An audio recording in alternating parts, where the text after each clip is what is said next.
성경 말씀은 신명기 4장 1절로 8절까지 말씀입니다.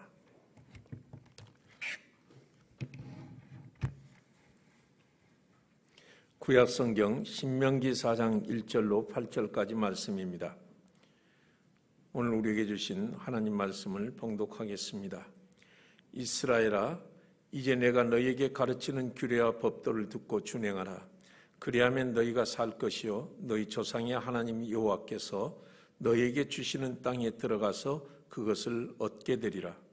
내가 너희에게 명령하는 말을 너희는 가감하지 말고 내가 너희에게 내리는 너희 하나님 여호와의 명령을 지키라. 여호와께서 바알보올의 일로 말미암아 행하신 바를 너희가 눈으로 보았거니와 바알보올을 따른 모든 사람을 너희 하나님 여호와께서 너희 가운데서 멸망시키셨으며 오직 너희 하나님 여호와께 붙어 떠나지 않은 너희는 오늘까지 다 생존하였느니라. 내가 나의 하나님 여호와께서 명령하신 대로 규례와 법도를 너희에게 가르쳤나니 이는 너희가 들어가서 기업으로 차지할 땅에서 그대로 행하게 하려 함인즉 너희는 지켜 행하라. 이것이 여러 민족 앞에서 너희의 지혜요 너희의 지식이라. 그들이 이 모든 규례를 듣고 이르기를 이 큰 나라 사람들은 과연 지혜와 지식이 있는 백성이로다 하리라. 우리의 하나님 여호와께서 우리가 그에게 기도할 때마다 우리에게 가까이 하신 같이 그 신이 가까이 함을 얻은 큰 나라가 어디 있느냐? 오늘 내가 너희에게 선포하는 이 율법과 같이 그 규례와 법도가 공의로운 큰 나라가 어디 있느냐? 아멘. 우리 우리엘 성가대 찬양이 있겠습니다.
할렐루야. 오늘 우리 교회의 안전한 전도 초청의 첫 주일을 맞이하여 하나님 앞에 모인 여러분을 축복하고 환영합니다. 우리 주님 안에서 서로 인사하겠습니다. 반갑습니다. 축복합니다. 앞 사람과 인사합시다.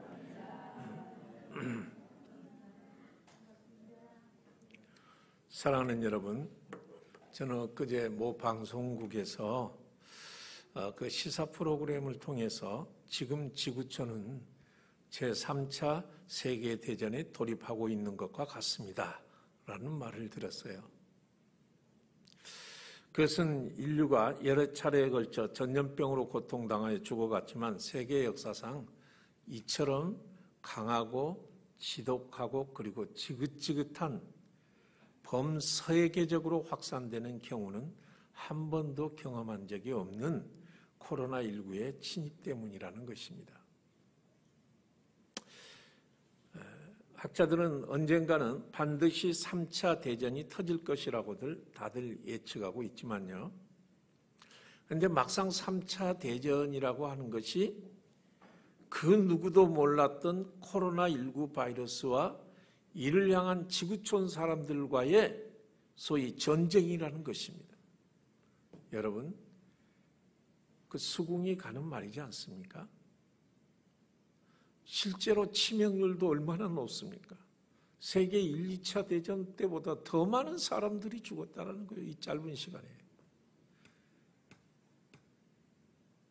그러므로 오늘은 코로나 사태로 인한 피해와 어려운 상황에 대하여 우리가 이미 다들 알고 있는 내용들입니다.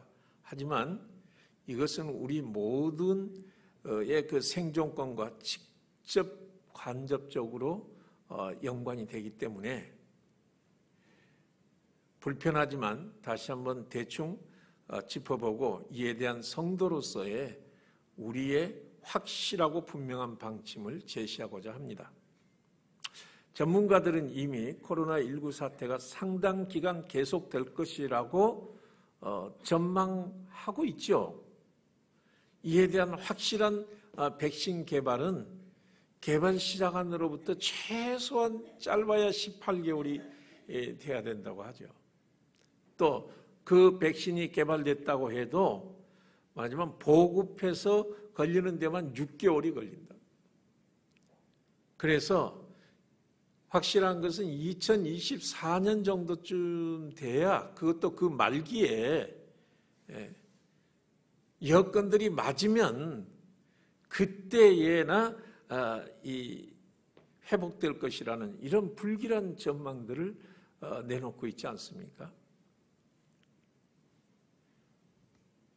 도대체 이 질병이 걸렸다가 나도 얼마 있다가 좀비같이 다시 살아나잖아요.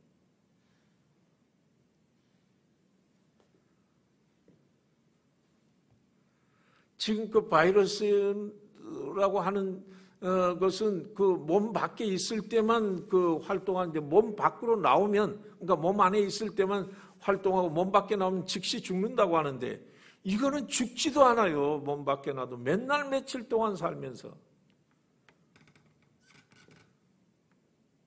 오히려 확진했다가 나은 사람이 나중에는 얼마 있다가 또 걸린단 말이에요. 면역성도 없어졌어요, 이거는.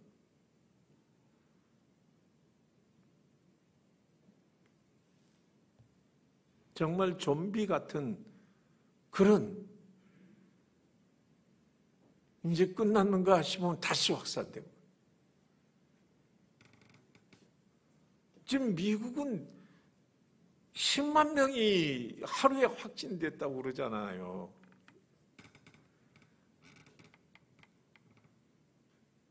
그러므로 인류는 지금껏 겪어왔던 어떤 질병보다 진화되고 강력한 이 바이러스 앞에 그야말로 황폐한 광야와 같은 삶을 살아가고 있는 실정입니다.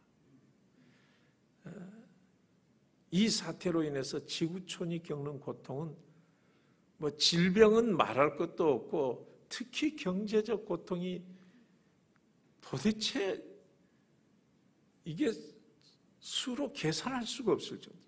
얼마나 많은 실업자들이 배출이 됐고 얼마나 많은 가게들이 문을 닫고 그리고 또 나라 간에 사회 간에 이웃 간에 거리두기들을 통해서 얼마나 우리가 자유의 구속을 받고 있는 이런 실정입니까?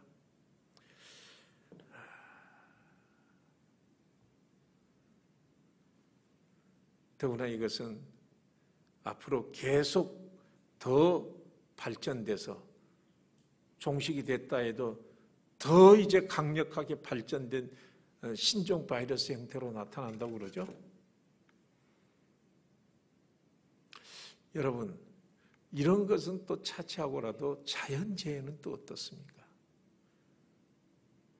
요즘처럼 기상이변이 그렇게 속출하고 전 세계적으로 이렇게 엄청난 기상이변 때문에 고통을 당한 적이 있어요? 올 여름의 상황은 어떻습니까? 이런 소위 자연 환경과 기상이변 이 부분은 따로 우리가 하나 마련해서 심각하게 논의하고 하나님 말씀으로 이 부분이 어떻게 진정될 수 있는가를 따로 말씀을 드려야 할 것 같습니다. 오늘은 이런 상황에서 어떻게 우리가 믿음을 지키면서 끝까지 살아남을 수 있을까 하는 것. 특별히 크리스찬으로서 이 광야와 같은 힘들고 위험한 상황에서 어떻게 우리는 온전히 그리고 밝은 미래의 소망을 안고 살아갈 수 있는가를 하나님 말씀을 통해서 살펴보도록 하겠습니다.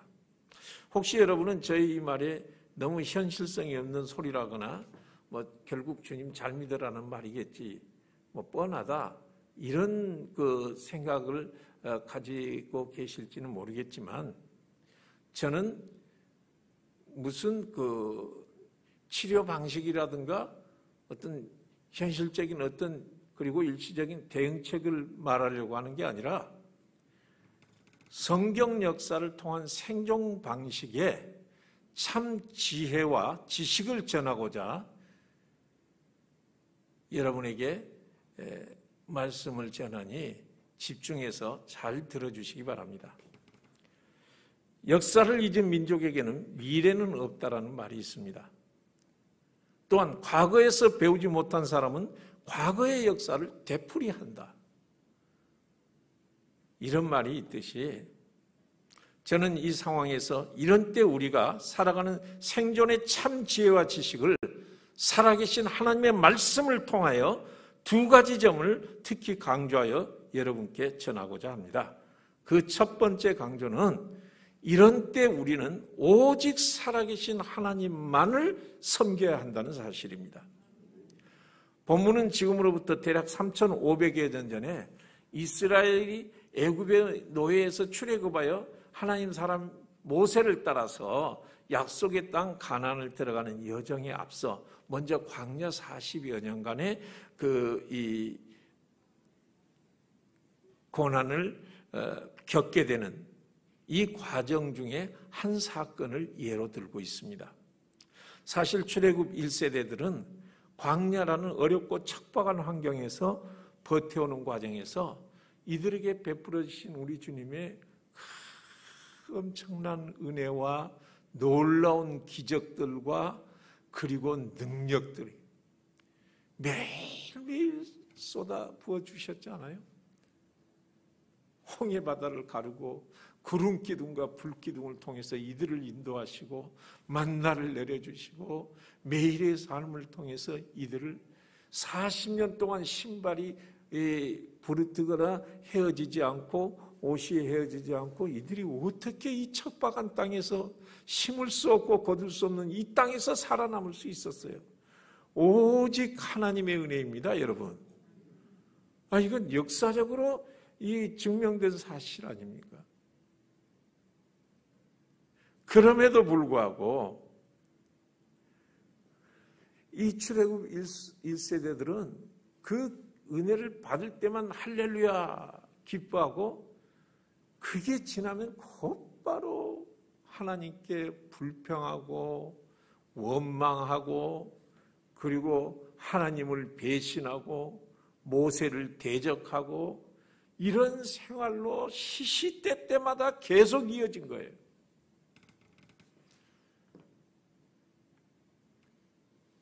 또 이런 배신을 거듭하면서도 결정적으로는 이들이 광야의 시딤에서 모압 여인들의 유혹에 넘어갑니다. 그래서 그들과 행음하고 그들이 숭배하던 바알볼에게 절하고 함께 제물을 먹음으로써 마침내 하나님의 큰 진노를 사서 그 결과 치명적인 전염병이 돌아서 24,000명이 죽어갑니다. 여기서 바알볼이라는 것은 부올에서 섬기는 바알이란 말이에요.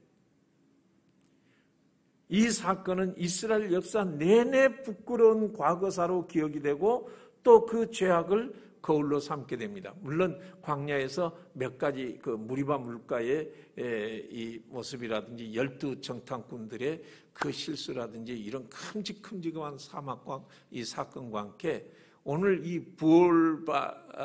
바알볼 이 사건은 시편 106편 28절에도 나와 있어요. 29절까지 보면 그들이 부올의 바알과 연합하여 죽은 자에게 제사한 음식을 먹어서 그 행위로 주를 경노하게 함으로써 재앙이 그 중에 크게 유행하였도다. 그리고 호세아 9장 10절 이하의 말씀을 보니까 그들이 바알볼에 가서 부끄러운 우상에게 몸을 들임으로써 저희가 사랑하는 우상같이 가증하여졌도다. 그러니까 많은 선지자들이 이외에도 이 바알볼 사건을 가지고 거울을 삼아서 교훈하고 있는 그런 모습을 봅니다. 출애굽 당시 대부분의 사람들은 사실 그때 당시에 광야에서 다 죽습니다. 그래도 끝까지 살아남은 사람들이 이제 가나안 땅을 눈앞에 두고 그 땅을 차지하기 위한 마지막 여정에서 모세는 비록 자기는 그 땅을 건너가지 못하지만 이 출애굽 2세대들을 향하여 정말 걱정하면서 한 설교 내용이 바로 오늘의 내용이죠.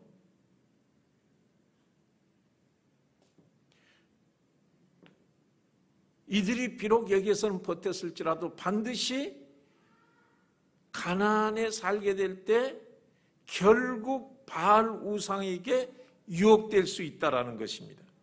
그래서 광야에서 겪었던 바알볼 사건을 회상하면서 그 사건을 예로 들어서 특별히 우상 숭배를 경계해야 할 것을 이들에게 전한 내용이죠. 여러분, 모세의 이런 걱정은요, 이후에 이들이 가나안 땅에 도착하자마자 얼마 안 돼서 바알 우상에게 젖어 들어갔습니다. 가나안 도착 이후 사사기 시대에 그 다음 세대들이 완전히 이 시대에 몰입하게 되고요. 그 이후로도 이스라엘이 바벨론에게 멸망하기까지 이 바알 우상을 끊지를 못하는 거예요. 그렇다면 대체 바알이라고 하는 이 우상의 존재가 도대체 어떤 존재이기에 그들과 후손들이 가나안에 정착하자마자 하나님이 그렇게 싫어하시고 모세가 마지막 예언으로 이 바알을 그렇게 경계했건만 결국 이들이 바알 우상 섬기는 것을 끊지 못한 거예요. 왜 그랬을까요? 여러분, 이들이 약속받은 가나안 땅은 그저 젖과 꿀이 흐르는 좋은 땅은 분명하지만 이미 이들이 가기 전에 가나안에 칠족들이 살고 있었어요. 이걸 토착민들이라고 하는데 이 토착민들을 물리치고 그 땅을 차지하지 않습니까? 그런데 이 가나안 토착민의 문화가 바로 농경 문화란 말이에요.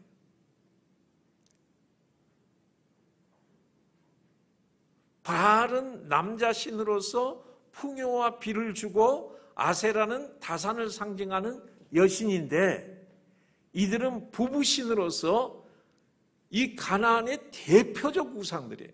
바알과 아세라.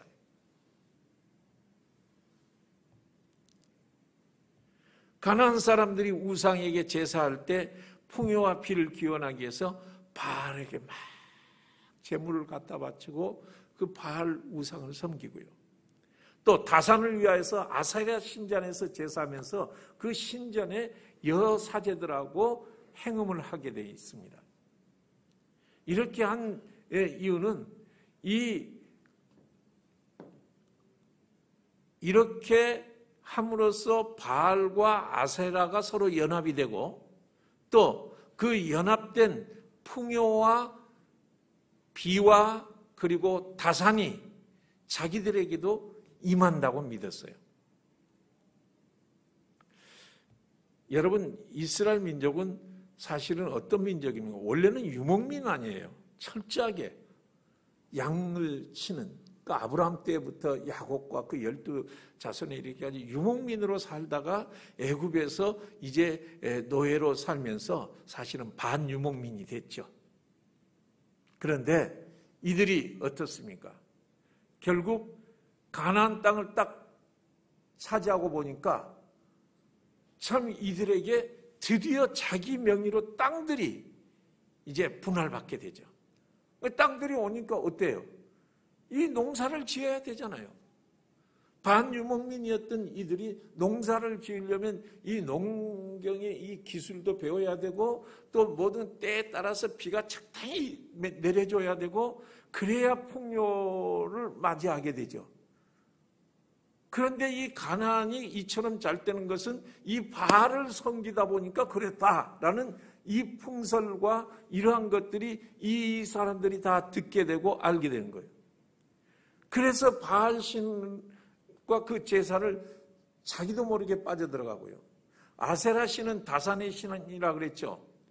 여러분, 농사를 지으려고 하고 특별히 이스라엘이 이제 그 땅에 족속들을 물리치고 딱 있으니까 어디 그것으로 끝납니까? 이 도망 같은 사람들이 때만 되면 수시로 공격을 하는 거예요. 가나안 7족이. 뿐만 아니라 많은 대적들이 수시로 대적을 하니까 이들이 농사도 좋지만은 군사적으로 나가서 맞서야 되잖아. 그렇기 때문에 어떻게 해서든지 자손들을 많이 낳아서 농사 짓는데도 활용하고 군비를 확산하는데도 이게 다산이 필요하다는 거예요. 그러니 여러분, 이들이 자연스럽게 하나님을 믿는 사람들이지만은 바로 이런 분야에 빠져들어가게 된 겁니다.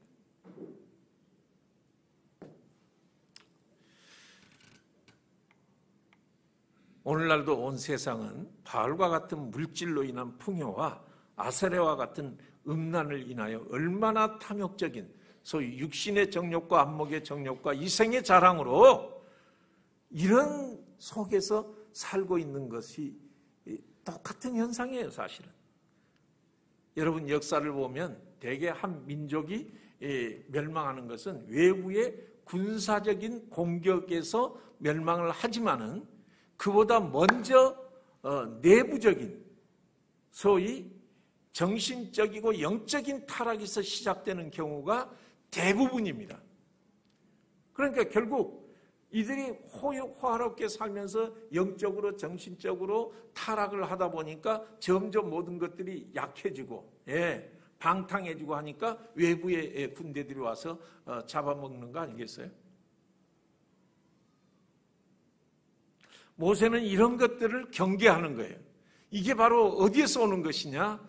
바알과 같은 소위 풍요와 그리고 아세라와 같은 이런 음란과 다산, 이러한 이 탐욕, 이러한 우상 숭배라고 생각해서 본문 3절에 여러분 다 같이 한번 3절을 읽어보실까요? 시작. 여호와께서 바알 부올의 일로 말미암아 행하신 바를 너희가 눈으로 보았거니와 바알 부올을 떠난 모든 사람을 너희 하나님 여호와께서 너희 가운데서 멸망시키셨으되.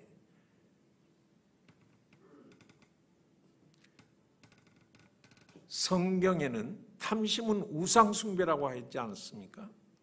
우리 역시 하나님을 섬기면서도 이런 육신적이요 세상적 탐심을 목표로 하면서 자신은 크리스찬이라고 믿고 있다는 데 문제가 있습니다.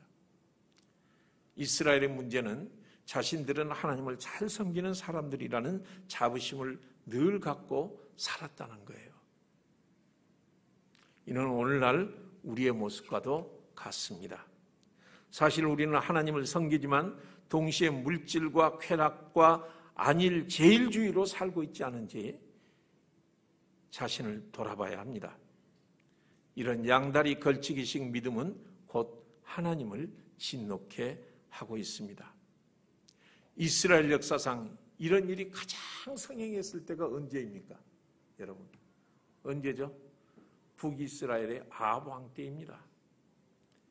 이들은 무늬만 하나님을 섬기는 것 같지만 사실은 어용 선지자들이 그때도 한 400여 명 정도 됐어요. 아합 왕 때. 그럼에도 불구하고 실제로는 성전 앞에다가도 이 바알신, 아세라신 이런 것들을 다 세워놓고 섬겼다 이런 거예요. 하나님께서 그 땅에 3년간 비를 내리지 않지요. 옛날 성경 보면 3년간 우로를 내리지 아니하셨더라. 우로가 뭐야? 비하고 이슬마저 없었다라는 거예요. 농경 문화에 살면서 비가 안 내리고 이슬마저도 없으니 여러분 1년도 아니고 3년이니 얼마나 고통스럽겠어요.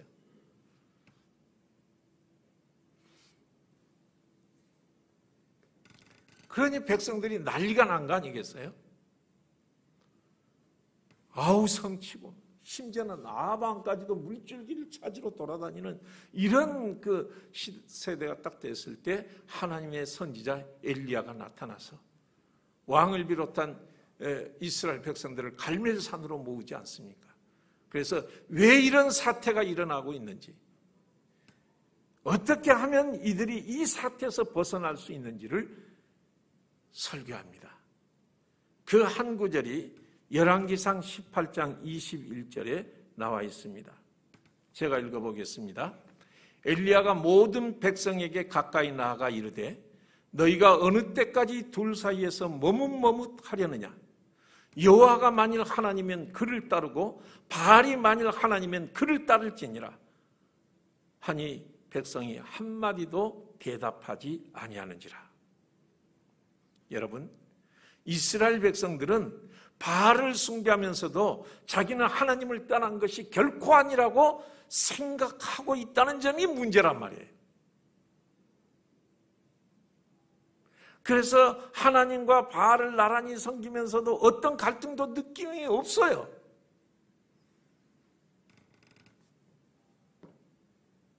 이것은 사사시대의 이스라엘 족속의 종교적 혼합주의의 경향을 잘 나타내고 있는 그런 내용이라고 할 수 있습니다. 이런 혼합주의의 종교 형태가요, 오늘날에도 계속 이어지고, 이것이 참 안타까운 일이고 참으로 위험스러운 일입니다.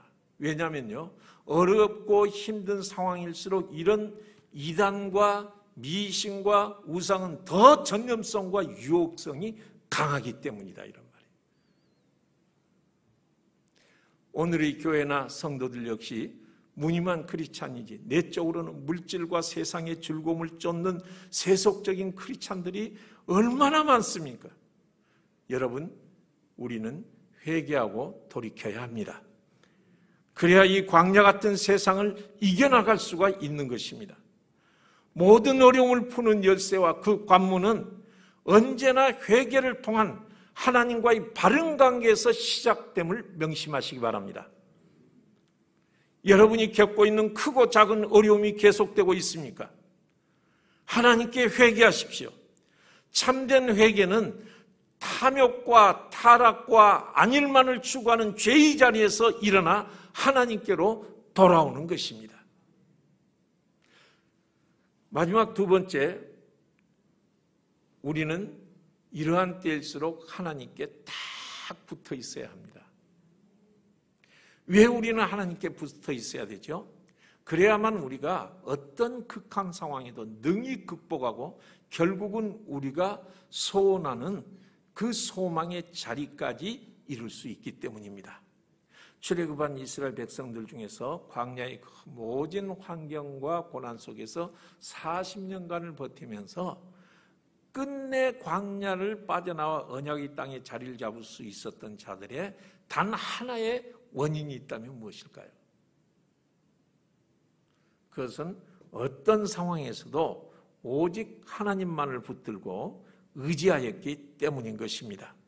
모세는 광야 40년을 끝까지 견뎌내고 이제는 언약의 땅 앞에 선 이들 앞에 그동안의 여정을 회고하면서 이렇게 말했습니다. 본문 4절을 다 같이 읽어볼까요? 오직 너희 하나님 여호와께 붙어 떠나지 않은 너희는 오늘까지 다 생존하였느니라. 그러니까 가나안을 목전에 두고 지금 출애굽제 2세대들, 이들은 다 20세 아래, 출애굽할 때 20세 아래의 사람들이죠. 너희들이 왜 살게 되었느냐 하는 거예요.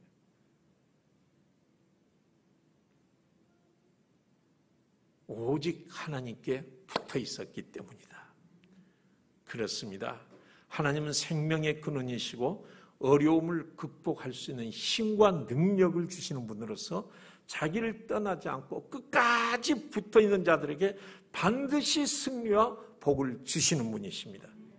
여러분, 오직 우리 하나님만이 우리에게 생존의 길로 인도하시고 뭐든지 할 수 있는 능력을 주시고 극복할 수 있는 힘을 주시고 겨울이 와도 견뎌내게 하시고 마침내 때가 되면 모든 좋은 은사 축복의 열매를 맺게 하시는 분입니다. 그러므로 우리는 어떤 환경에서도 우리 하나님께 딱 붙어 있어야만 하는 겁니다. 이에 하나님의 아들이신 우리 주 예수 그리스도께서도 이렇게 말씀하셨죠. 요한복음 15장 4절에 내 안에 거하라 나도 너희 안에 거하리라. 가지가 포도나무에 붙어 있지 아니하면 스스로 열매를 맺을 수 없음같이 너희도 내 안에 있지 아니하면 그러하리라. 나는 포도나무여 너희는 가지라. 그가 내 안에 내가 그 안에 거하면 열매를 많이 맺나니 사람이 나를 떠나서는 너희가 아무것도 할 수 없느니라.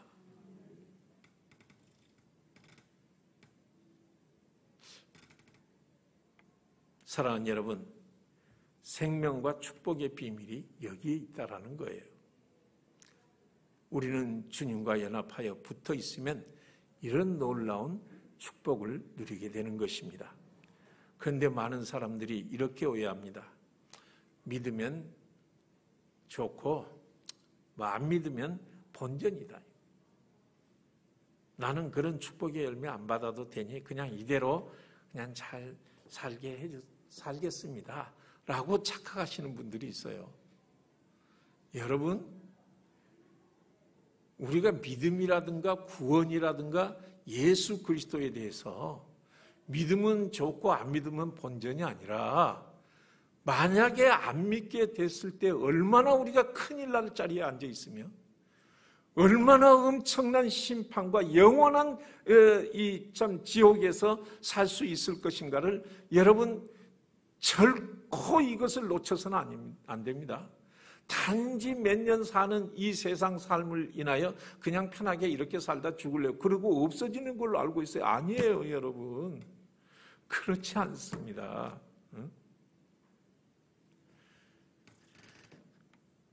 만약에 여러분이 주님과 떨어져 있는데도 그런 줄도 모르고 계속 그 자리에 안주하고 원하신다면 예수님께서 다음과 같은 경고를 하셨어요. 요한복음 15장 2절에 무릇 내게 붙어 있어 열매를 맺지 아니하는 가지는 아버지께서 그것을 제거해 버리시고 무릇 열매를 맺는 가지는 더 열매를 맺게 하려 하여 그것을 깨끗하게 하시느니라. 사랑하는 여러분, 그러므로 우리는 비록 부족하고 연약할지라도 끝까지 주님과 붙어서 동행해야 하는 것입니다. 그것만이 성도가 능력과 힘을 얻어서 아버지의 도우심으로 성령님의 기름 부심을 받고 결국 최후의 승리와 복된 열매를 맺게 되는 것입니다. 이제 제가 들었던 재밌는 예화를 하나 들려드리겠습니다. 그것은 파리가 미국에 갈 수 있는 방법입니다. 아시는 분도 있겠습니다만 실제 파리가 날면 얼마나 날겠어요. 그 수명이 얼마나 돼서 여기서부터 미국 가려면 동해바다를 지나서 태평양을 건너 대서양을 건너 대서양 건넙니까? 자꾸 그 어떻게 불가능하죠. 지가 뭘 안다고 미국 가는 길을 알겠어요. 나침반이 있어요? 뭐가 있어요? 어떻게 가요? 갈 수 없습니다. 안 됩니다. 그런데 갈 수 있다라는 거예요. 어떻게 갑니까? 미국 가는 사람 등에 딱 붙어 있다가 그가 비행기 안으로 쑥 들어가면 비행기 천장 안에 딱 붙어 있으면 된다는 거예요. 그러면 저는 가만히 있어도 비행기가 알아서 가준다라는 거예요. 그래서 그 유명한 말이 생겨났다죠. 뛰는 놈 위에 나는 놈 있고 나는 놈 위에 뭐요? 붙어가는 놈이 있다. 제 힘으로 가는 것이 아니라 붙어가는 것이죠.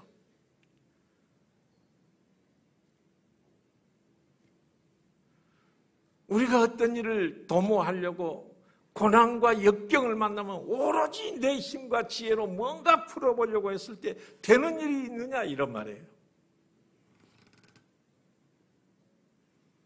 하나님과 붙어야 합니다. 사랑하는 여러분, 광야의 백성이 그 척박한 살인적 환경에서 무사히 40년을 버티고 끝내 극복할 수 있었던 것은 오직 하나님만 의지하고 그가 가시는 대로 딱 붙어 있었을 때였던 것을 명심하시기 바랍니다. 이 역사에서 우리는 배울 수 있어야 된다는 거예요. 네? 그러므로 가진 우리는 포도나무이신 예수님께 붙어 있을 때 영생 축복을 얻고 살아가면서 수많은 좋은 열매들을 맺을 수 있는 것입니다. 이런 점에서 예수 그리스도의 몸된 교회를 멀리해서는 안 됩니다. 비록 코로나 사태로 인해서 잠시 교회보다는 각자의 집에서 온라인으로 비대면으로 예배를 드렸지만 이것은 마치 숨을 쉬기 위해서 병원 입원실 안에서 누워서 3, 4호흡기로 생명을 연장하는 것과 다름이 없어요. 그나마 안 하면 죽게 되기 때문에 온라인으로나마 예배를 드리게 한 것이죠. 그렇지만 우리가 웬만하면 태어나서 정상적인 숨을 쉬고 활동을 해야 되는 것처럼 하나님 안에서 주님을 의지하며 믿음으로 딱 붙어 있으려면 반드시 교회에 나와서 예배를 드리고 주님과 성도와 이웃을 섬길 수 있어야 합니다. 그래야 건강한 교회가 되는 거예요. 성도가 되고 그 믿음을 붙들 수 있는 겁니다. 물론 우리가 이처럼 여러분을 초청하고 함께 이 성전에서 대면 예배를 드리지만 내일이라도 다시 코로나가 딱 증폭이 되고 전국적으로 확산된다면 또다시 어떻습니까? 공습경보가 왱 하고 울리면은 싸우던 군인들도 참호 안으로 딱 들어가서 숨듯이 또다시 우리가 비대면으로 이렇게 예배를 온라인으로 드릴지라도 이제 우리 교단 총회에서도 대면 예배를 권고할 뿐만 아니라 국가에서도 1단계로 낮춰서 수도권 외에는 한 번에 100명 정도 예배를 드릴 수 있기를 부탁하는 만큼 오늘 이 자리에 참여하신 여러분들이나 아직도 기타 여러 이유로 인해서 온라인 예배를 드리는 여러분들께서는 이제 안심하시고 매주 함께 주님의 몸된 교회로 나오시길 바랍니다. 우리 하나님의 은혜가 여러분들 위해 함께 하시며 그러므로 어떤 상황에서도 극복할 수 있는 놀라운 축복이 여러분들 위해 임하시기를 축원합니다. 기도하시겠습니다. 우리의 참된 목자가 되신 살아계신 아버지 하나님, 오늘 우리가 함께 모여 주님께 예배하게 하심을 감사합니다. 모인 우리로 하여금 어떤 상황에도 주께서 영육간에 지키시고 건강과 기쁨으로 감사와 찬양이 넘쳐나게 하여 주옵소서. 다음 주에도 우리가 함께 모여 하나님께 영광을 돌리게 하옵소서. 예수님 이름으로 기도드리옵나이다. 아멘.